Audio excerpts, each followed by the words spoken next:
Fáilte roimh go léir agus fáilte roimh go léir go dtí an lá na Gaeilge. Go hindúil támuid le chéile ag an gláiste na Leabán Chicopee agus sa lá tá aniu ann támuid anseo ar an scáilán Zoom. So thanks to everybody for coming to our lá na Gaeilge.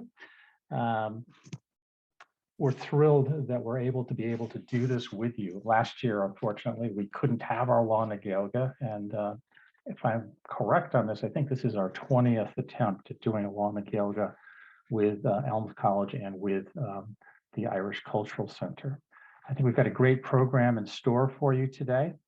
And I want to give thanks, first of all, to the college, to the Irish Cultural Center, and to our Fulbright associate this year, Brigita Gallagher, who's been responsible for sharing her enthusiasm for the language. And I think you'll see that come across today with the program that we've put together for you. It's going to be a nice mixture of poetry and music.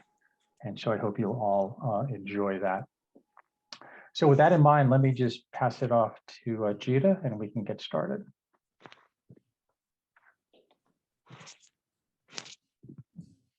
Thank you very much, Chip.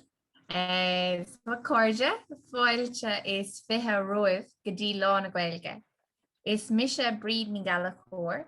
Is Misha an Fulbright Foreign Language Teaching Assistant sa Cultúrlinn agus i gláiste na Leabán. Tá míad para bheith bhuíoch asamh agus sibh ag teacht an seo inniu. Tá is agam nach bhfuil sé cosúil lena blianta eile trí bhean rud go hiomlán difriúil Zoom, ach tá sé fós das teacht le chéile chun an nas go tá adring a calóra an Gaeilge. Tá sé iontach dom a bheith is ónóir mór é a bheith I measc Gaeilgeoirí iontacha le grád an teanga acu. Tá scetamíní orm chun ar bhile, geoltóirí agus ícaintóirí a bheith ling inniu. Tá sampla iontach is sampla iontach iad go léir don cultúr Gaeilge agus gacrad timpeall an teanga. Tá súla gom go mhainnig sibh tanmh as ar glór atá going inniu, go háirithe agus éhbhanathe ar an bhuinte is fearr tá is ag mar rangsa Kirkig. Siobhán, Voices of Cork. So on login Berla, welcome everyone to Lá na Gaeilge. My name is Brigita Gallagher. I am this year's Fulbright Foreign Language Teaching Assistant, working with the Irish Cultural Center of Western New England and Elms College. A massive thank you to you all for being here today. I know this year's format is a little different to times gone by, but it is super wonderful to see everybody here to celebrate the wonderful link that ties us all together on Gaeilge or Irish, the Irish language. People often say a country without a language is a country without a soul. A wonderful seanachal that is also true. You are the people that keep the language alive and keep it as strong as it is today. The Irish language is growing from strength to strength because of people like yourselves. I owe a big thank you to the Irish Cultural Center and Elms College for their continued support on a professional and a personal level as well. Also, without them, today would not have been possible. So, míle buíochas. It is an honor to be among such wonderful Gaeilgeoirs with that grá don teanga, or the love of the language. And I am excited to welcome our poets, musicians and guest speakers today. They are a wonderful example of Irish culture and everything that encapsulates Gaeilge, or the Irish language. Before we begin, I will ask you to keep yourselves on mute as we hear our wonderful poetry and music performances. And if you have any questions, please just kindly put them in the chat and we'll circle back to them at the end of the performance. Also, I do apologize in advance if my internet connection breaks up. I have an unstable connection, as Zoom is telling me. So I'm not sure if it's me or technology at this stage, but my class will know well that I'm often having technology problems. Anyway, without further ado, I hope you enjoy today's programme, and especially as it is based on, in my opinion, the best county in Ireland. My class will know I'm very biased. That is Cork. So please enjoy our voices of Cork.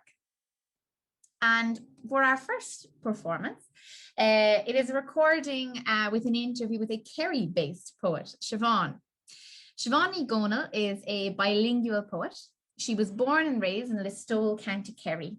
After finishing her BCL, Law and Irish, she undertook a Master's in European Law and the Irish Language in University College, Cork. She is currently studying to be a secondary school teacher in NUI Galway. She is the winner of a collection of poetry awards at Listowel Writers' Week in 2019.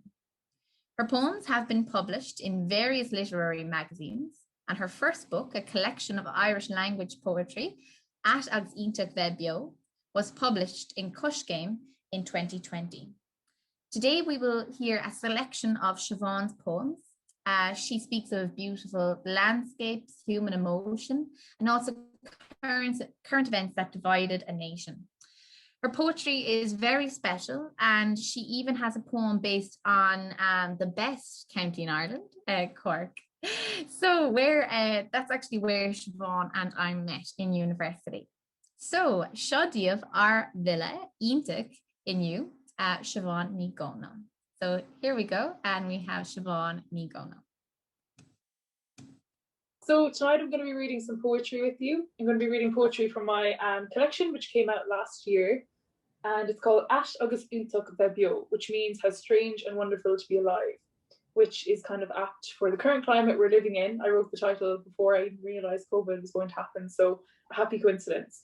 I'm going to be reading the poems in Irish first, and then in English. So for those of you who understand Irish, amazing. And if you don't, it doesn't matter. You can just allow yourself to be entranced by the beauty of the Irish language. I'm going to share my screen when I'm reading the poems. But first, I'll just tell you a little bit about me. So I'm a bilingual poet, and I'm from Listowel in County Kerry, which isn't an Irish-speaking area, but it's close enough to the Dingle area, which is the Gaeilge in Cork, where they speak Irish in that area. And I grew up in an English-speaking household, but I've always had this draw to the Irish language and always been quite fascinated by it from a really early age. And I started writing Irish language poetry for the first time in UCC. I did Law and Irish for my undergraduate degree, and then I did a Master's in European Law and the Irish language. And it was in this course that I got the opportunity to do a course called Creative Writing on Scríobh Cruthaíoch with an amazing poet called Gaeilge, who's from Tralee as it happens. And it was the first time I started writing poetry in Irish, and Alva took me under her wing as kind of a mentor and told me, you have a bit of a talent, which I was delighted to hear. And I started writing Irish language poetry, and I haven't stopped since. So I was lucky enough to have Cushgame publish my first poetry collection, and it was really exciting time in spite of the pandemic to have it come out. But so I'm delighted to be able to share some of the poems with you tonight. So I'm going to share my screen so you can follow along as I'm reading. The first poem that I'm going to read is called Ná Cumas sa Teach Faoin Gaeilge. And this poem is written about a time I spent in Missoula in Montana.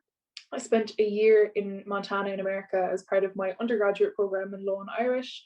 I worked with a cultural organization with this amazing man called Baba Boyle, and it was the Thomas Francis Meagher Association, and we organized lots of Irish cultural events and a festival called Maherfest, and it was a really special time. But this poem is kind of about first love, I guess, and it's about the frustrations of desire and that moment when you expect and hope someone to say the words that you're waiting to hear and it doesn't come.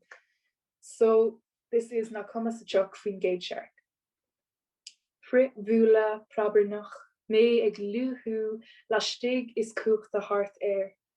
Ba iarfacht é dóchas is ragus é.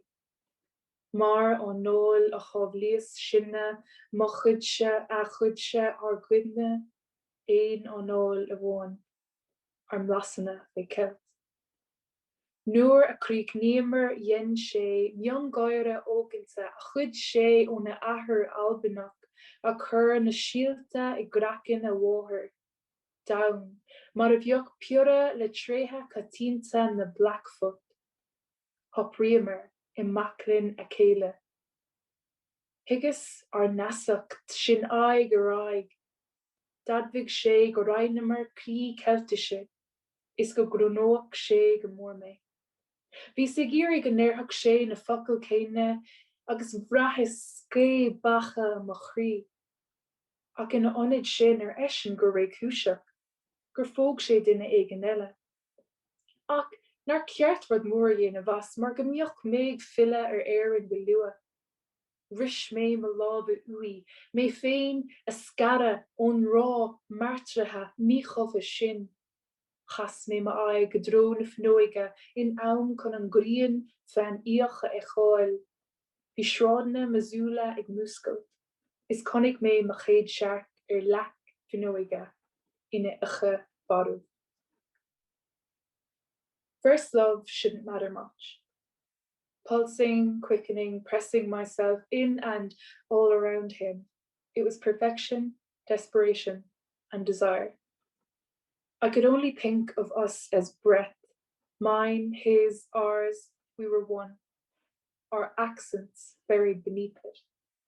When we finished, he smiled at me, a charming, boyish smile stolen from his father's Scottish past, sewn in the soil of his mother's skin as his signature of the Blackfoot tribe. His face was brown as a pear. I was very aware of our closeness as we lay there entwined, the nearness of his face to mine. He admitted that we shared a Celtic heart and that he would miss me terribly. With the hopes he would tell me he loved me, I felt a cyclone of bees in my heart. Then he said quite casually that he had kissed someone else, but it shouldn't matter much because I was heading back to Ireland soon anyway. I unstitched my hands from his, untangled myself from our maimed, misshapen love, and turned my head towards the window, in time to see the morning light yawning, the streets of Missoula rising up, and saw my first romance on the windowsill. A dead wasp. So that was First Love Shouldn't Matter Much, and I find it funny that out of all the poems in my collection, it's one of the ones that people are most drawn to. Like my brother and my dad love this poem, which I find kind of odd, but it kind of just shows how love is that unifying factor that everyone experiences, old, young, it travels across borders. And in the poem, I kind of connect two cultures, the Blackfoot tribe and, the Irish Celtic past and the Scottish past as well, this person, and they all kind of combine together. But when you're in love with someone, none of that matters. And, you're kind of one, and accents and all that are thrown out the window. So I thought that was an apt one to read since we're traveling to America during this reading. The next poem I'm going to read is called Buinneach Peg Awesome. And this poem is quite special to me because it talks about a place which is very dear to my heart, which is Dingle and the Kirkageen Gaeilge, which is truly the space and the landscape where my love for Irish grew when I was young. I spent summers in the Gaeltacht. I went to Irish College there, which is where young people go to learn the Irish language. You stay there for a period of 3 weeks. And every summer I would go to Dingle and fall more and more in love with the Irish language. I guess I found it amazing that I was, standing on this landscape where ancestors and people who had come before us had stood and had spoken in this tongue. And it's strange, when I speak Irish, it feels less like, even when I was speaking it from a young age, like I was learning a new language, more like I was remembering something that I've forgotten, which is a strange feeling to have. But this poem is basically about, the impact that a place can have on you. And I truly believe that if you looked inside people, you'd find, the places and landscapes that they've been, and not one place defines a person, but every place you go and different journeys and different places you visit as you travel, you take parts of those places with you. as you continue on, and it ends up adding and combining and making you who you are and becoming a part of you. Another important thing probably to mention about this poem is that in the Irish language, is buinach get awesome is a way of saying that you were frightened. But also Peg Sayers is a huge cultural icon in Ireland. She, there's that her famous book which she wrote, which she spoke and her son actually wrote, but she's a famous, icon. And I took a phrase that's common in the Irish language, is buinach get awesome, and inserted the name Peg in there. So is buinach get awesome literally means, the fright kind of jumped out of you. So in this poem, I talk about how, Peg and that old kind of, her spirit almost, goes within me when I'm in the Gaeltacht, and I feel her bursting out of me whenever I speak Irish after I've been in the Gaeltacht. So is buinach Peg awesome. Bhí roinnt léinte caite I gom I múltín gurt. De bhí gaci le orlacht an talamh ag casa ó le góin. Suigúim, suigúim, suigúim. Ligas na me grim canic rétha I glas I mo bhéil. Na fáta electricus an áibh, an sin rial mé dornán félin, dulsk agus scé fací. De his an fear maribh, gach gyta do. In a year clockán, corcrach, cuis na salí shielta a valt, is an sin hilán, ceann ar ceann. An vlascéid mór beganish is inish na bro. Vlahis ile oilecht agus cruútán an dawan ó hús go deire. Gdí go raibh an áit ag glúpgáil a macrum. Dá na sglófrí duine, go bheic fí tíreacha, ó ceann go cos, is credum go fír é seo, ó réir. Ag scabha ón mlas, macaul, crackin, cartúl, bhoigh mé adding I mo bholog mór. Baun na blascéidí ag teachta de gnéirí se dúirt sa lim hain. Is buinach Peg awesome. And now I'll read the English translation. I spent a few days in the salt lands of Ballyferriter, where every inch of the land was crying out, take me, take me, take me. I went ahead and tasted the smooth green hills, electric fences and all. Then I chanced a fistful of honeysuckle, sea-tide dults and a swarm of wasps. I ate the sleeping giant, every bit of him. After, I devoured the beehive huts beside the weeping willow, and then the islands, one by one, the Great Blasket, Beganish, and Inishnabro.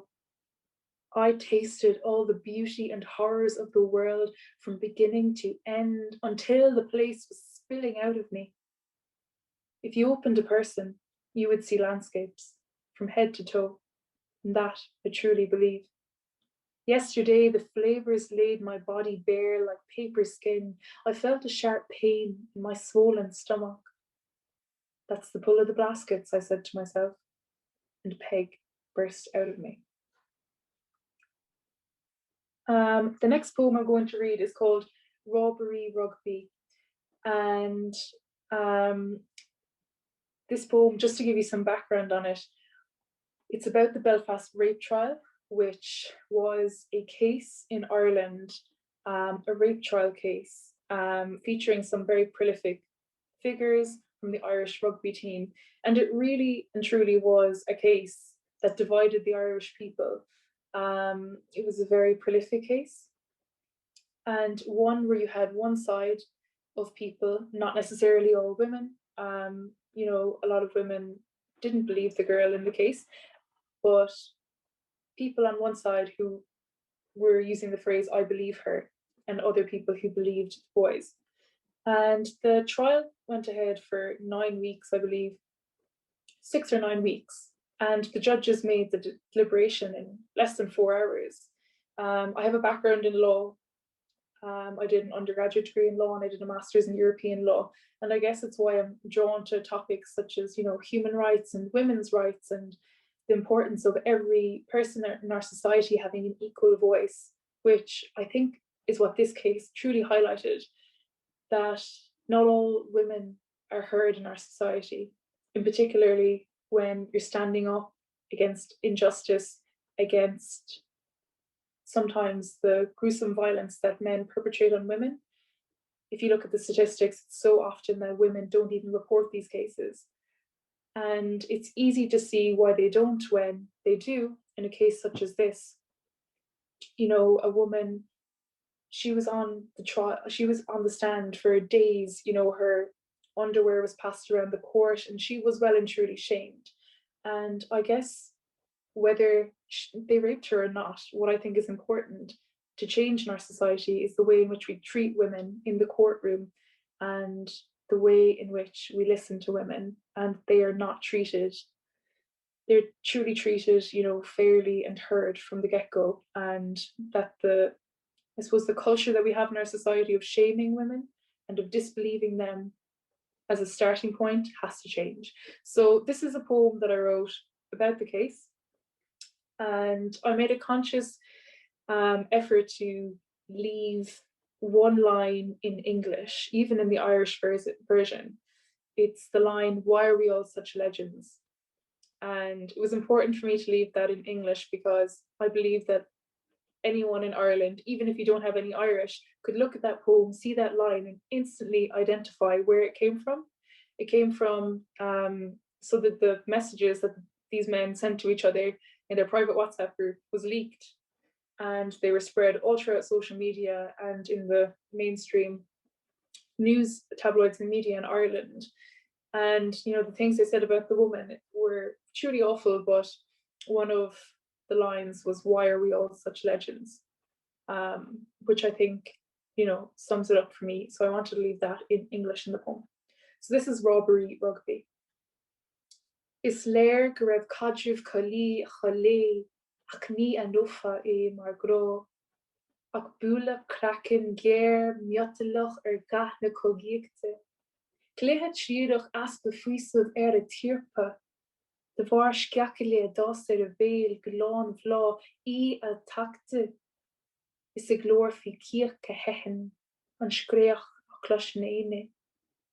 Is go raibh merg chuid cosig teall tú in níos go dtí a capín súla, dúnta go docht conamar miotal a bheith í. Gabhad buchas le in dhéag sin, hí formáileacht sa rud fad. Í ina lí mar a hit sí, fuil a brístí na gúna cata a níos har a másta, is go radda a sciora focail trí na hagna. Why are we all such legends? Tréimh se seachtainna muis in nóire. Is cín an dúra gur srípach fadí. Is go raibh in a robbery rugby. Dúra ní léthach com in a mail. Robbery rugby. They were making love to her, but it was not shaped like love. Only the harsh, metallic, war-coloured slapping of skin, a threesome, no escape for her thick-set hind. Because a tumour grew on her lips to full bloom, choking her, her splintering voice retreated. The scream that no one heard. There was rust on her feet, creeping up to her eyelids, shut tight. She was scrap metal. Thanked her when they had finished, a sense of formality about it all. She lay as she had fallen, blood on her knickers, her dress pulled up above her arse cheeks, his careless remark piercing her brain. Why are we all such legends? A period of 6 weeks, steeping in secrecy, for a jury to say that she was a slut and that they were strapping young rugby lads. Eurocom wouldn't melt in their mouths. So that was Robbery Rugby. The next poem that I'm going to read is called Clocha Imlachon in Brighton, which translates as belly button stones in Brighton. And this poem was actually the very first poem that I wrote in the Irish language. So it's special to me in that sense, but oddly enough, this is the first time I've ever read this poem out loud. I think because it's my first poem I wrote, I'm kind of precious about it, and it feels quite personal, even though all of my poems are quite personal. But yeah, so I wrote this poem about a time I spent in Brighton, in England, and it's a poem about love, and I wanted to capture that love in a poem. And also, when I was writing this poem, I wanted to play around its structure. So it's quite sparse, and the shape of the poem is different. Some lines stand out to others. And this was kind of a conscious effort. I guess I was enjoying playing with the structure of poems. And I think that sometimes as a poet, you can treat a poem like you would, clay, and you can mold it and shape it, and that can completely change an entire meaning of the poem. And the poem is sparse, perhaps because of the fact that I think with a love poem, leaving it sparse implies that not the full story is shown, and leaving space kind of implies that there's another side of the story, that there's another conversation that you're not hearing in the story. I'm thinking of, Normal People by Sally Rooney, the very famous book.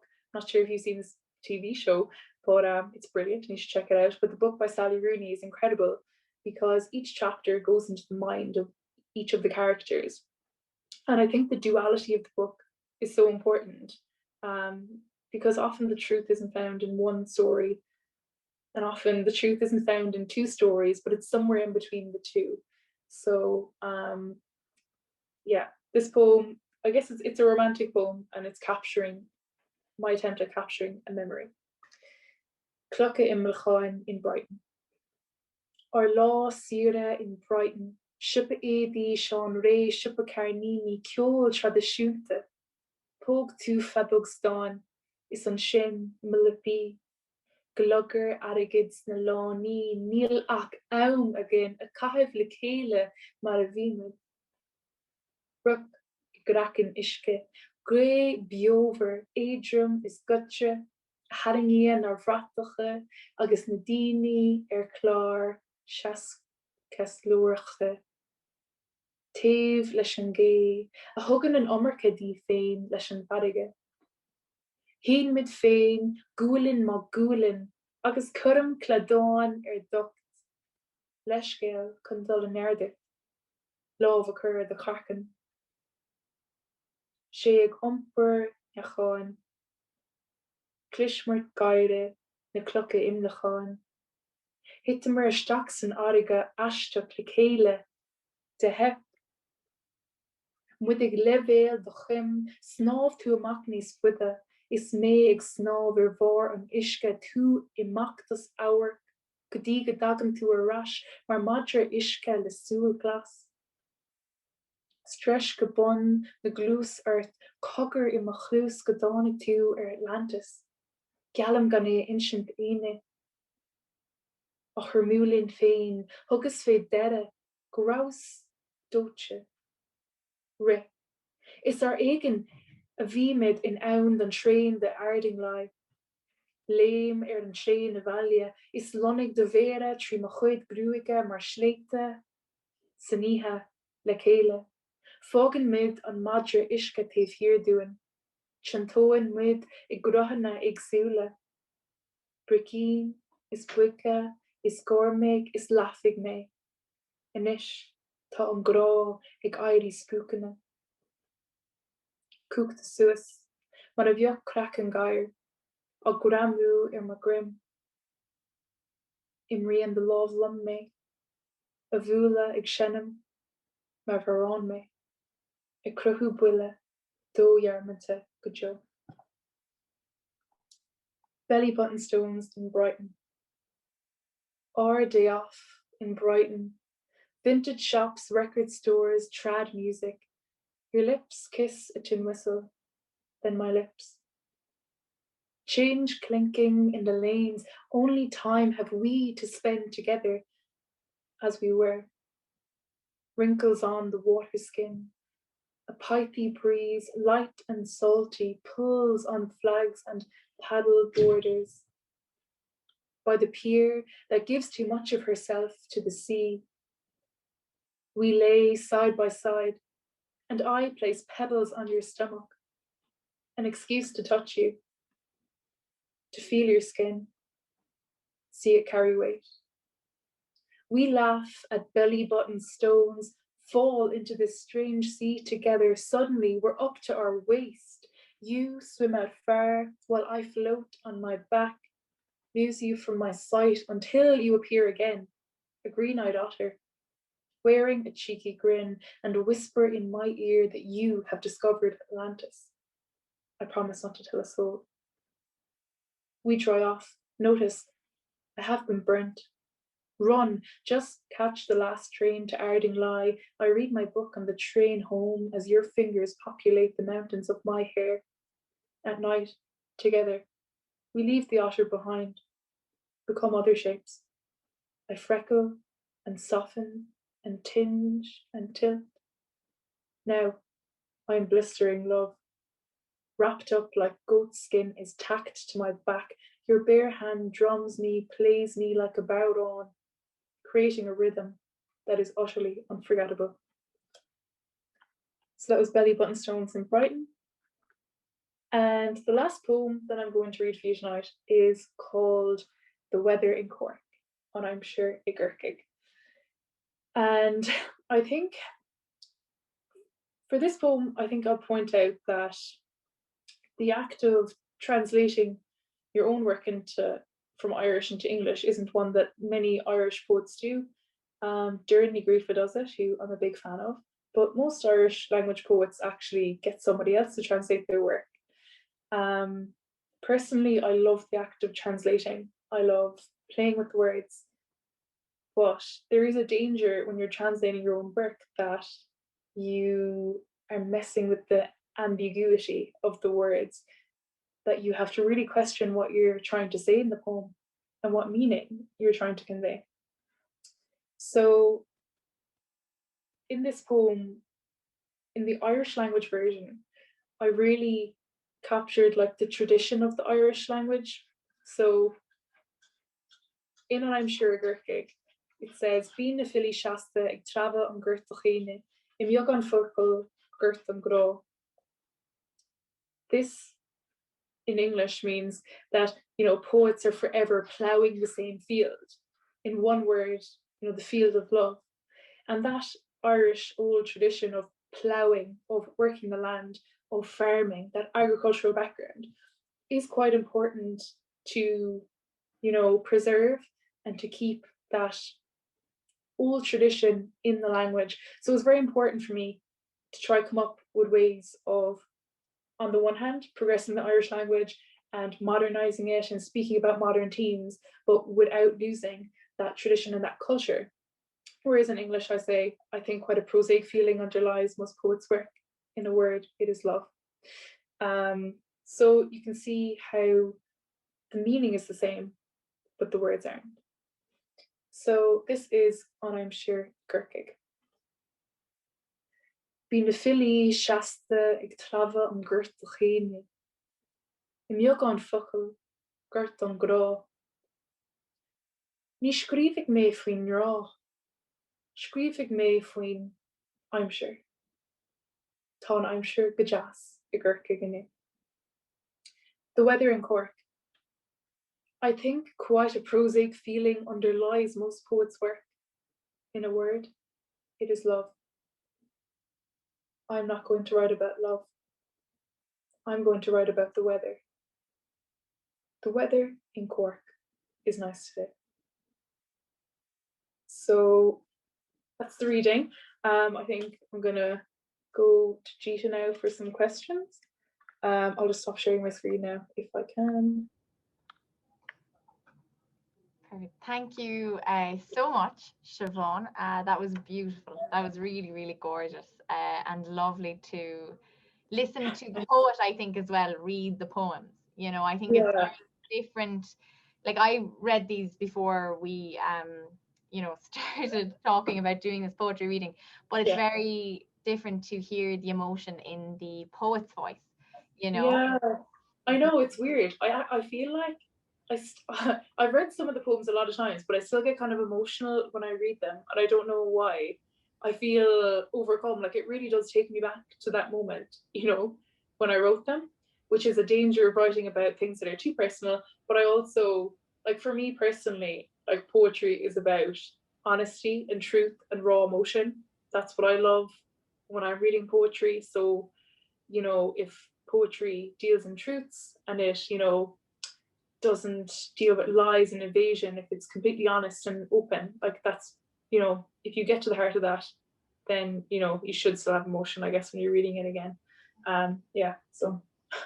Yeah, gorgeous. Like, and a lot of the poetry you've read this evening is a lot of like personal experience, themes.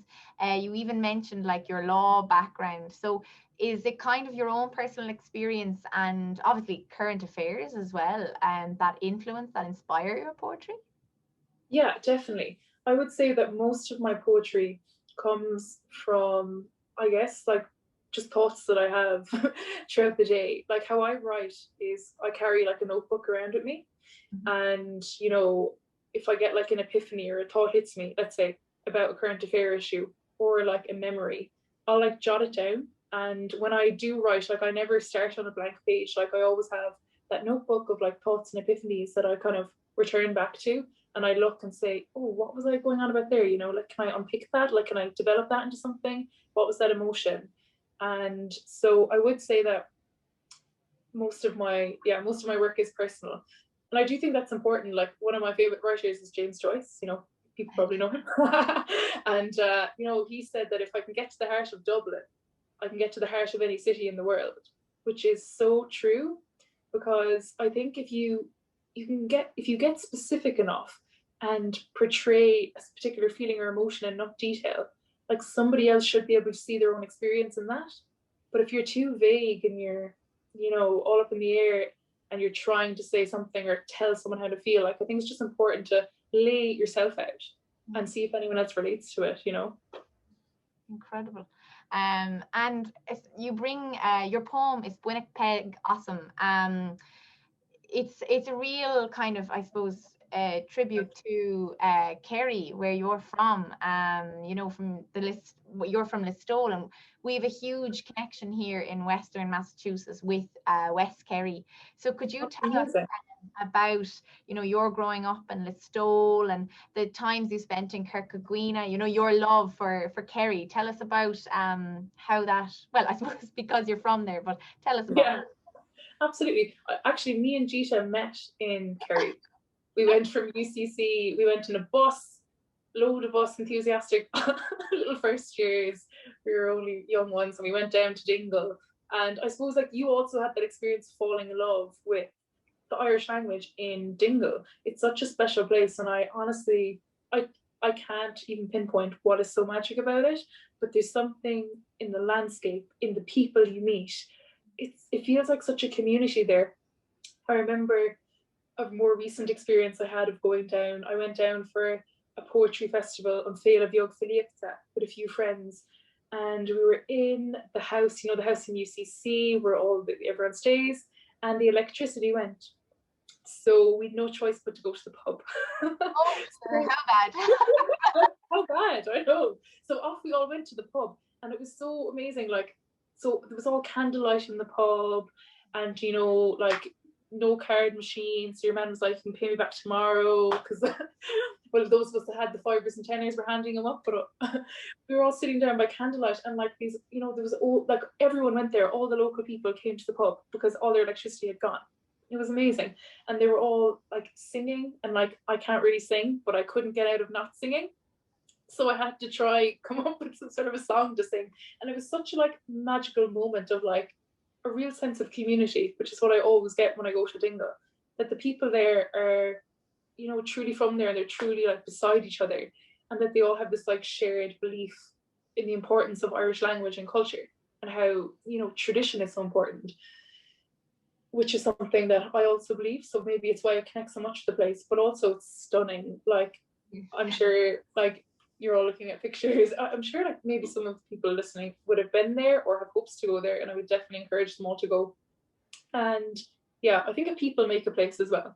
And that's always what I find when I go to Dingle, that like everyone is so welcoming and lovely and, you know, willing to hear your story. Like I remember being in the pub and everyone just wanting to learn more about you. So yeah, growing up, loved Dingle. Like my mom always says that I always want to build a house in Dingle. Like it's like my dream to have a house by the sea in Dingle. And I said that from a really young age. I don't know, it's kind of weird, but I've always had an affinity with the place.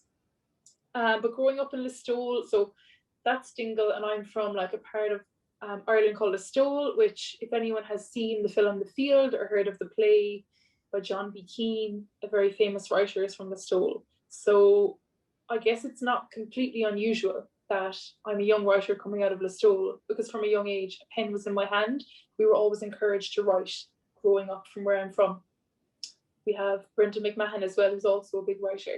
So in Listowel, we have a festival every year called Writers' Week, and it goes on for a week long. People come actually from America, from all over to attend this festival. You have poets, writers. It's truly incredible. And yeah, it's a really special event. And when I was younger, I was always writing and entering the poetry competitions and winning from a young age. But I stopped writing when I was a teenager. Like, you know, I was writing in diaries, but I wasn't sharing it with anyone, you know the way. But then when I was older again, went to UCC, got into writing, and kind of got encouragement, as I said, from my lecturer called Alva.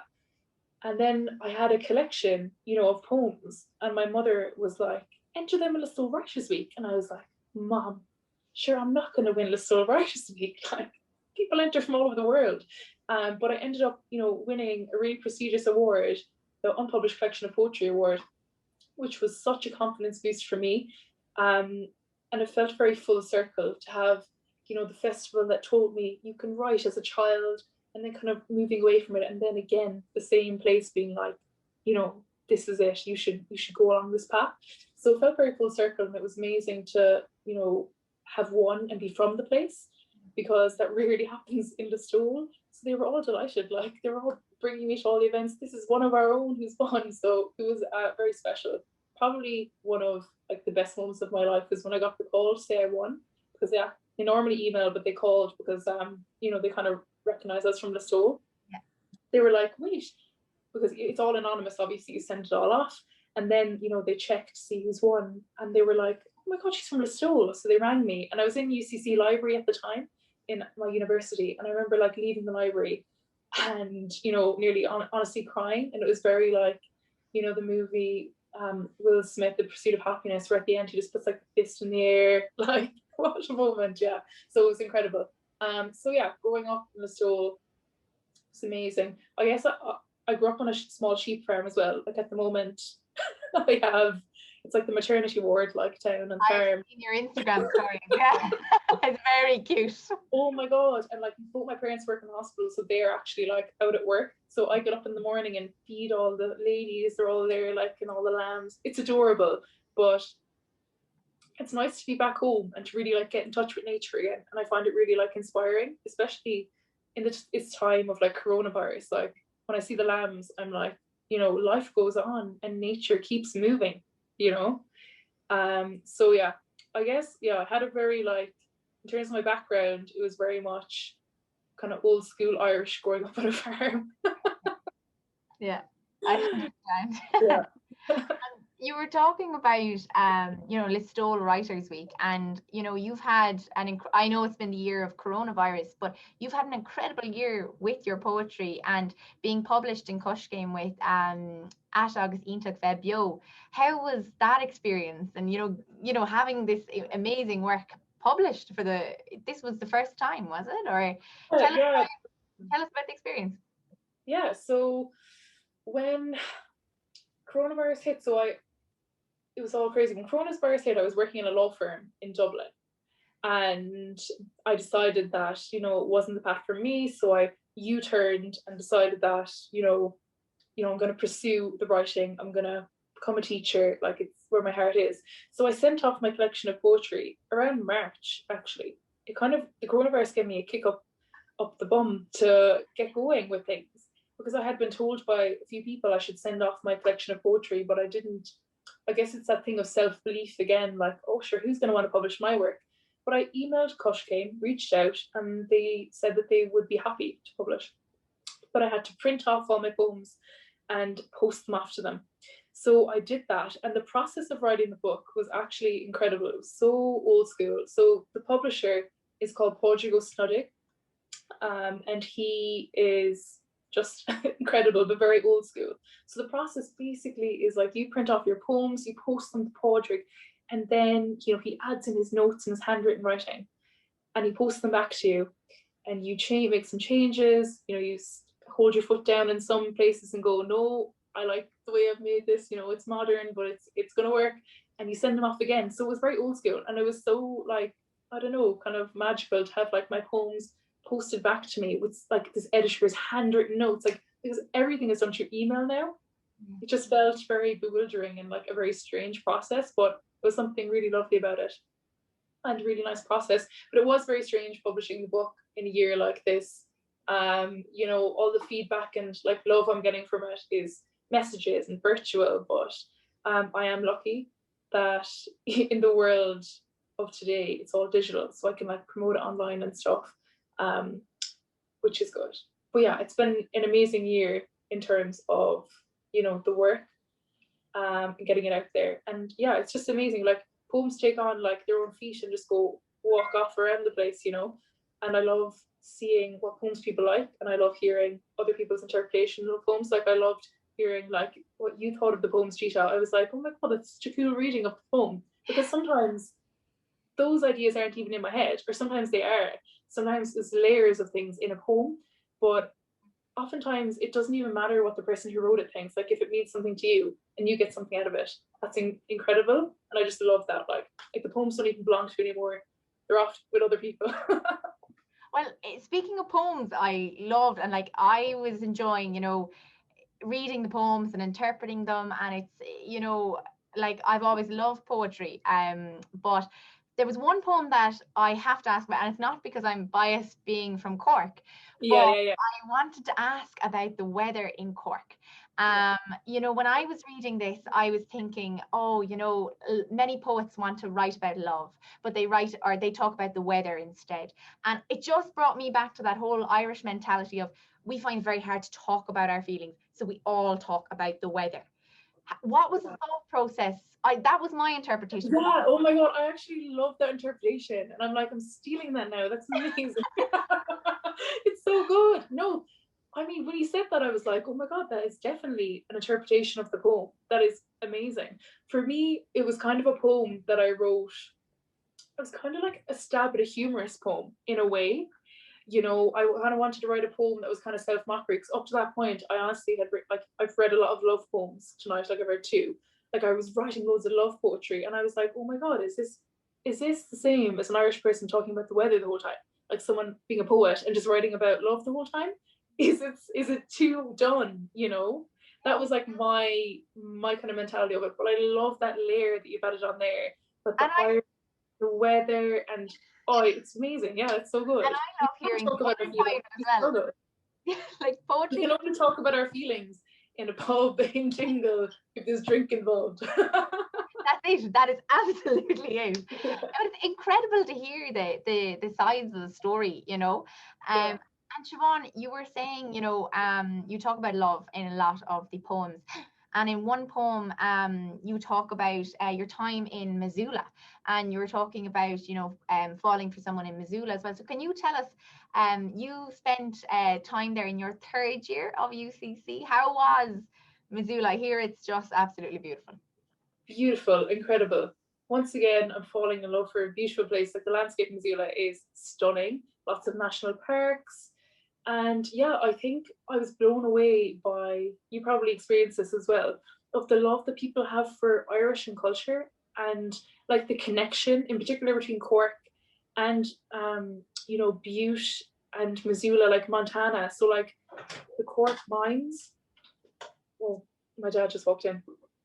Hello. Yeah, they're in the room. Sorry. Okay, we'll continue on. We'll continue on. So that was my dad. He's a paramedic, a hero working through coronavirus times. And he's also a farmer, so he's a busy man. But so basically, oh yeah, so the connection between Cork and Montana is huge. So in the 20s, like loads of Irish emigrated to work in the mines in Missoula. And when I went over there, it was incredible. I got to work with this man called Bob O'Boyle, and he was like gathering like histories from, you know, people who had Irish ancestry and were like passing down that, you know, knowledge of like, you know, what it was like moving over from Ireland to Cork. In particular, like back then, it was mainly men that moved over first. So it was quite a lonely experience for them. But what is incredible, I think, about the Montana experience with the Irish is that Montana is quite like bare and sparse. So when the Irish moved over to Montana, it's like they had like a blank landscape, and they ended up rising up really quickly in the community. They made like football clubs, like more so like, of course, in Boston and New York, they had that Irish culture as well. But I think in Montana, I read like lots of history books on this, and it was a very like different experience in that the Irish rose up quicker in society. And they ended up like becoming like, was one Irish guy who was like the Copper King, and you know, they ran the mines, and you know, they ended up, you know, being savvy enough to like rise up pretty quickly in society. So I found it all incredibly interesting. And when we were in Montana, like the love that we like found purely because we were Irish sometimes, but of course when they got to know us, they thought we were lovely. But it's incredible, like Americans love Irish people, they do. And I only appreciate now like the proper culture and ties that America has with Ireland and how important that is. Like I know myself, if I moved to America tomorrow and I had grandkids and they had grandkids, I would want them to remember their Irish heritage. So I think I value more the importance of that. What I also think is that when you go abroad, you kind of become more connected to home, and you end up embracing like those parts of yourself that are truly Irish a bit more. Like I started playing hurling when I was in Montana, never played hurling in my life.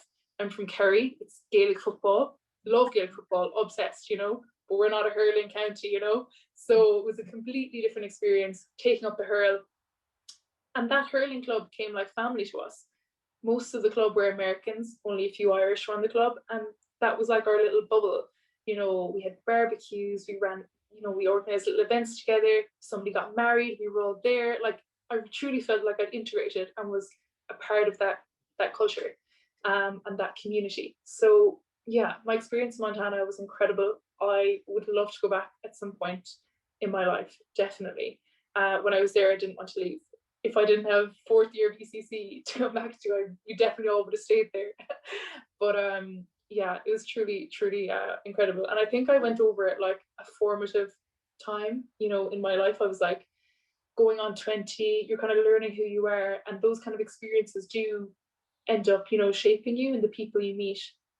It's an important time to travel, I think, when you're young, and you know, meet new people and open up to new cultures. You know, I think, yeah, definitely amazing time. Incredible. And Siobhán, I know I'm keeping you and it's late at home in Ireland. So before we leave, I want to ask you as well about the inspiration to write in Irish and in English. You talked a little bit about this as we were talking about the weather in Cork. Yeah. But, you know, what was the inspiration to write bilingually? Yeah, personally, so for me, I am not a native Irish speaker. So I think I because I'm coming from it from not a native Irish speaker point of view, I really see the importance of like throwing the door open to more people. I, you know, don't just want the Irish language to be for a certain group of people. I want as many people as possible to be able to come in and, you know, really experience and like fall in love with the language. And to do that, I think it's important, you know, to make it accessible. You know, it would be brilliant if I could stand up in any place in Ireland and speak and read a poem in Irish and everyone could understand me, but it's not the reality. And I think it's important, if we want to push the language forward, it's important to be realistic and not to close it off to anyone. Like, I want to throw open windows, doors, everything I can and welcome everyone in, you know, to enjoy it. So that's why I think it's important for me. I want to make it accessible. Like, I know myself, I love reading poetry collections and stuff that are bilingual because it really helps you to access the language quicker. So that's why I chose to write bilingually. Of course, there are some, you know, formidable poets in the Irish language who don't choose to do that. And I also respect that so much. Like, I think that's incredible. Like, Biddy Jenkinson is an Irish language poet, and she has had her work translated into French, into many other languages, Scots Gaelic, I believe, but she's refused to have her work translated into English in Ireland. And, you know, she was questioned on this a lot of times, and she wrote this amazing letter to the Poetry Ireland review. And in the letter, she said, "It is a small, rude gesture to assume that everything can be translated and harvested and nothing lost."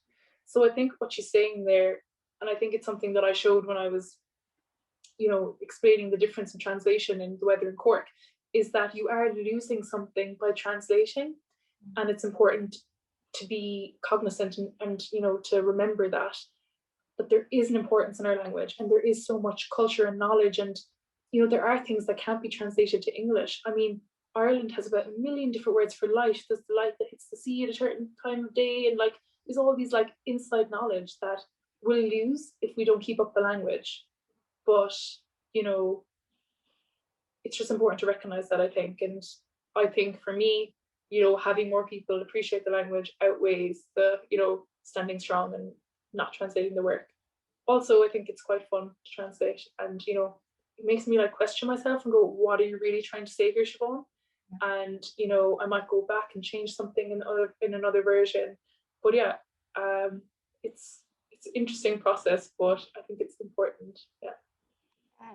I mean, the poems are beautiful, and I know for we have a lot of Irish language learners here. It'll be great to have both the Irish and English versions as well. I think for learners, you need it. Like, you know, there's no point in making it a hard slog for someone who's just trying to enter. And I think, you know, especially with my poems, I'm trying to write in a way that's kind of fresh. You know, I'm trying to bring in modern themes, and I'm trying to show that we're pushing forward with the language, and you know, we can write about love and romance and sex and all those things, and you know, we can make it modern and we can make it interesting for young, you know, readers. Doesn't have to be all about ploughing fields. I get you. And listen, Siobhán, I want to ask you as well, where is your book available? Because I know there's going to be a lot of people sending me emails asking me, where can I get Siobhán's book? So can you tell us where people could find it to buy?